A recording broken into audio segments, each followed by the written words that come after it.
Welcome to my channel Best Knowledge. Today is my topic District Health and Family Welfare. Guys, आज की जो मेरी video है ये जॉब से रिलेटेड है और इस वीडियो को अंत तक जरूर देखें। इस वीडियो में आपको मैं पूरी डिटेल में बताऊंगी कि वैकेंसी जो है किसके लिए है। Let's start.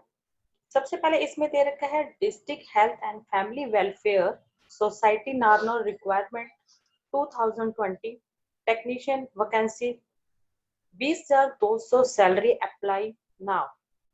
ठीक है, इसके नीचे जो आता है technician vacancy in NRHM Haryana requirement 2020 NRHM 2020 requirement notification has been released for technician vacancy explore all detail here and apply on before 30 June 2020 last date है।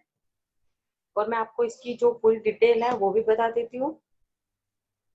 इसमें सबसे पहले देखिए, इसमें है NRHM हरियाणा जून 2020 नोटिफिकेशन एंड डिटेल।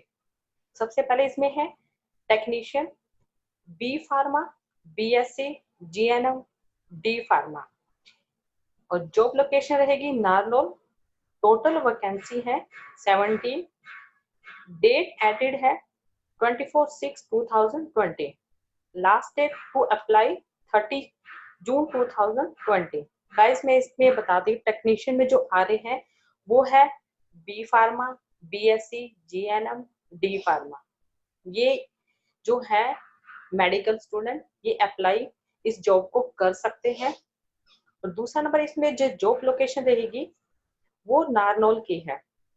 ये NRHM national rural health mission की जो हरियाणा की वैकेंसीज हैं उन्होंने ये अप्लाई करने के लिए बोला है कि कौन कौन से स्टूडेंट इस जॉब को अप्लाई कर सकते हैं।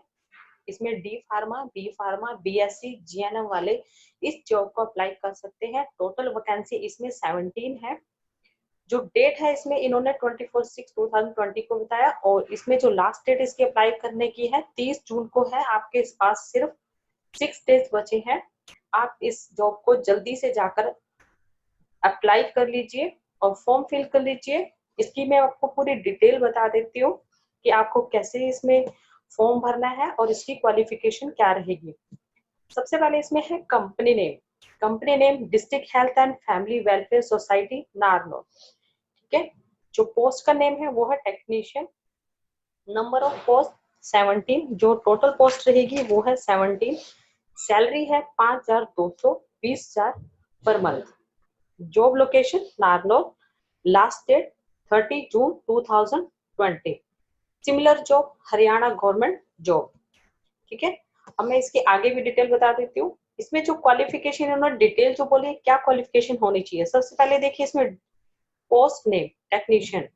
नंबर ऑफ पोस्ट 17 यानी कि टोटल जो पोस्ट है इसमें 17 है। ठीक है, propose qualification registered D pharma B pharma GNM BSc nursing. जो मेडिकल स्टूडेंट्स हैं बी फार्मा बी फार्मेसी वाले डी फार्मेसी वाले GNM वाले BSc नर्सिंग वाले इस वैकेंसीज को अप्लाई कर सकते हैं। और इसमें आपको मैट्रिक में हिंदी संस्कृत होना जरूरी है। जो name of the pay band, PB का मतलब होता है पे बैंड। ठीक है, पे बैंड है 52,20,200। ग्रेड पे रहेगा आपका 250। एंट्री लेवल पे रिम्यूनरेशन क्या ये रहेगा, जो नंबर आपको देखा 111 एंड 70। और जो इसकी इम्पोर्टेंस इंस्ट्रक्शंस वो क्या है उसके बारे में बता देते हैं हम आपको। इसमें है इसके आप जब गूगल पे जाएं तो ये पूरी आप पहले डिटेल अच्छे से पढ़ लीजिएगा कि इसमें आपको क्या कहना चाह रहा है वो और क्या नहीं कहना चाह रहा है। बिना पढ़े आप इस फॉर्म को फिल मत कीजिए। पहले आप इसकी पूरी डिटेल को पढ़िए, वो क्या कहना चाहता है डिटेल में, उसके अकॉर्डिंग आप इस फॉर्म को फिल कीजिए। अब इसमें आपको बोल रहा है if the candidate had done his her qualification diploma degree through distance मोडेबल mode then the university should be approved from the Distant Education Council of Joint Commits of DEC, UGC and AICTE as the case may be. It be responsibility of the applicant to produce the proof of approval of his her degree diploma from above maintained authorities as the case may be। अब इसमें आपको ये उन्होंने साफ साफ लिख कर बता रखा है, अगर आपके पास डिग्री डिप्लोमा कोई भी क्वालिफिकेशन है, आपके पास डिग्री है या डिप्लोमा है, वो आपको क्या है डिस्टेंस मोडेगुलर मोड फिर विश्वविद्यालय यानी कि किसी भी यूनिवर्सिटी से एलिजिबल होना चाहिए पहले तो, और आपकी जो डिग्री डिप्लोमा है वो कंप्लीट होना चाहिए। ठीक है, वो आपकी कंप्लीट होना चाहिए। इसमें इन्होंने साफ साफ लिखा है, अगर आप की जो डिग्री और डिप्लोमा है कंप्लीट नहीं है, आप इस जॉब को अप्लाई करते हैं तो आप पर केस कर दिया जाएगा। उन्होंने साफ साफ लिखा है, आप इस चीज को फिल करते वक्त पहले आप इसकी डिटेल को जरूर पढ़ें। अगर आपके पास डिग्री डिप्लोमा कंप्लीट है तभी आप इस जॉब के लिए एलिजिबल हैं। सेकंड इसमें बोल रहा है, आपने इसने बोला है the qualification should be completed before closing date of application knowledge of Hindi और Sanskrit up to matric standard in required. पहले तो इसमें आपको जो मैट्रिक है मैट्रिक स्टैंडर्ड में आपके पास संस्कृत और हिंदी की नॉलेज होना जरूरी है, मतलब क्वालिफिकेशन है वो आपकी कंप्लीटेड होनी चाहिए। ठीक है, तभी आप इस चीज को अप्लाई कर सकते हैं, यानी कि आपको हिंदी संस्कृत का ज्ञान होना चाहिए, आप इस पोस्ट को अप्लाई कर सकते हैं। ठीक है, जो इसमें थर्ड नंबर बोल रहा है, इसमें number of post can be increased और decrease by district authorities civil surgeon normal. जो ये डिस्ट्रिक्ट अथॉरिटीज है ये क्या करता है, पोस्ट को घटा भी सकता है और बढ़ा भी सकता है, इंक्रीज भी कर सकता है और डिक्रीज भी कर सकता है। इन्होंने ये साफ साफ इसमें लिखा है कि पोस्ट को घटाया या बढ़ाया भी जा सकता है। फोर्थ पॉइंट इसमें है, selected candidate should not have any claim of recognition of his her services but the duties performed under the context he has been engaged for project influenced by government of India having specific dangers। आपको इसमें clear बता रखा है जो भी उनके rules हैं। ठीक है, यानी कि चयनित जो भी उम्मीदवार इस कैंडिडेट पोस्ट को अप्लाई करता है, ठीक है, उसको क्या करेंगे, लेकिन उसके जो रूल्स है उसको भी फॉलो करने पड़ेंगे आपको। इसमें ड्यूटी के टाइम पे जो भी इनकी चीजें हैं वो सब आपको इसके लिए मानना होगा, जो इनकी रूल्स हैं गवर्नमेंट के अकॉर्डिंग। ठीक है, फिफ्थ है number of TA be paid of coming for interview and number of separate information will be sent to applicant for interview.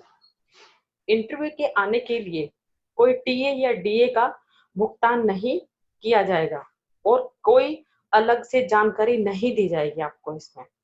ठीक है, कोई भी इसमें जानकारी नहीं दी जाएगी। इंटरव्यू के लिए जो आपको जब आपका इंटरव्यू होगा वो आपको कुछ मैसेजेस करेंगे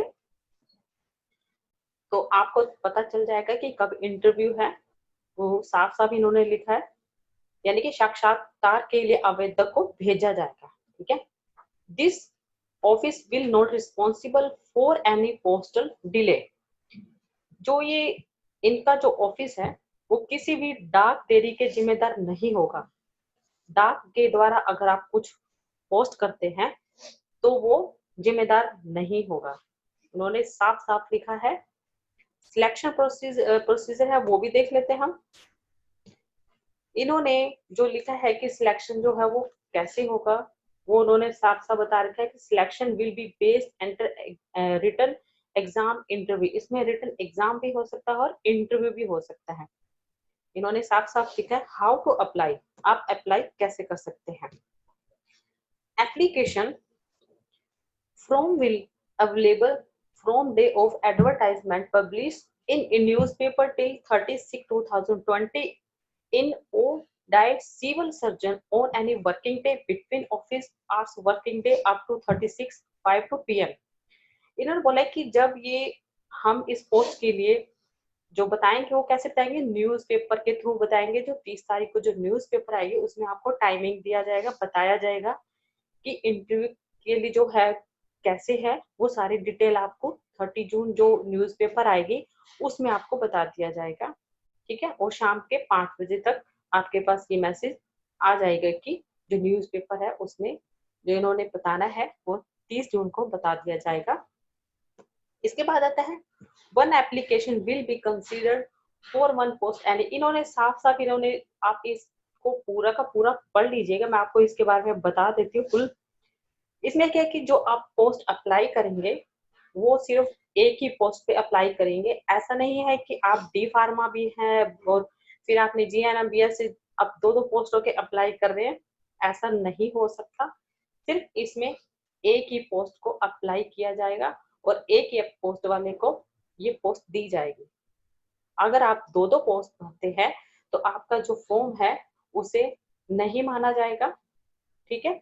इस चीज का आपको खास ही ध्यान रखना है, सिर्फ एक ही पोस्ट भरना है इसमें।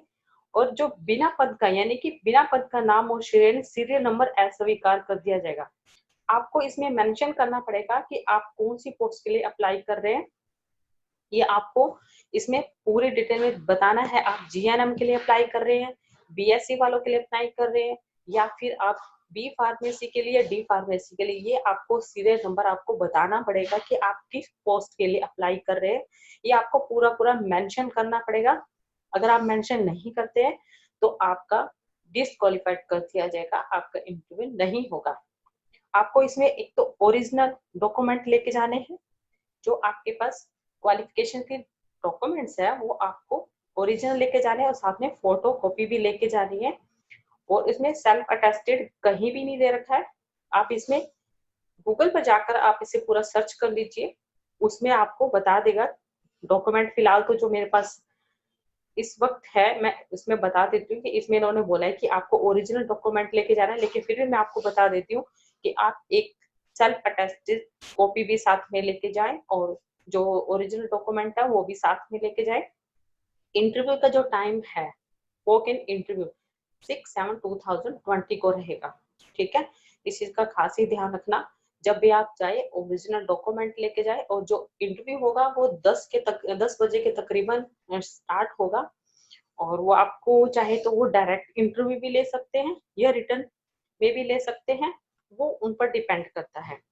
और गाइस इस वीडियो को आप जरूर लाइक शेयर कीजिए जितना हो सकता है। आपके पास सिर्फ 6 डेज बचे हैं, आप इस वैकेंसी को फिल कर लीजिए और जितना हो सकता है आप जल्दी कीजिए क्योंकि टाइम बहुत कम है। और इसी तरह मैं आपके लिए कई तरह की वीडियो जो वैकेंसी से रिलेटेड होगी मैं आपके लिए लाती रहूंगी। और ये थी मेरी आज की वीडियो। अगर आपको मेरी वीडियो पसंद आए तो please like share and subscribe जरूर कीजिए। Thank you so much.